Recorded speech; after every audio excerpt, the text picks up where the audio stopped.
আসসালামু আলাইকুম। Automobile technology Bangla video সিরিজে আপনাকে স্বাগতম। হাজারো পার্টসের সমন্বয়ে গঠিত হয় একটি অটোমোটিভ ভেহিকেল। একটি গাড়ির প্রত্যেকটি পার্ট আলাদা আলাদাভাবে কাজ করে গাড়িকে সচল রাখে। কোন পার্ট কী কাজ করে, ড্যামেজ হলে কী ধরনের সিমটম দেখা দেয় এবং এর ফলে কী কী রিস্ক থাকতে পারে, এরূপ বিষয়গুলি নিয়ে আলোচনা করা হয়ে থাকে এই ভিডিও সিরিজে। ইসিইউ ইলেকট্রনিক কন্ট্রোল ইউনিট বা ECM electronic control module.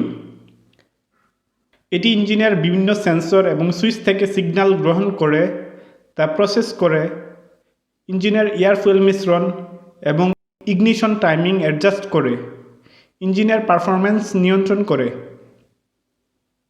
Electronic control module বা ইসিইউ খারাপ হলে ইঞ্জিন স্টার্ট হবে না, চেক ইঞ্জিন লাইট শো করবে, ইঞ্জিন মিসফায়ার করবে এবং বন্ধ হয়ে যাবে, ইঞ্জিনের পারফরম্যান্স কমে যাবে, ফুয়েলে মাইলেজ কমে যাবে, ফুয়েল খরচ বেড়ে যাবে, গাড়ি প্রপারলি অ্যাসেলারেট করবে না, ইসিইউ ওভারহিট হবে, রাফ এবং ইরেগুলার শিফটিং হবে।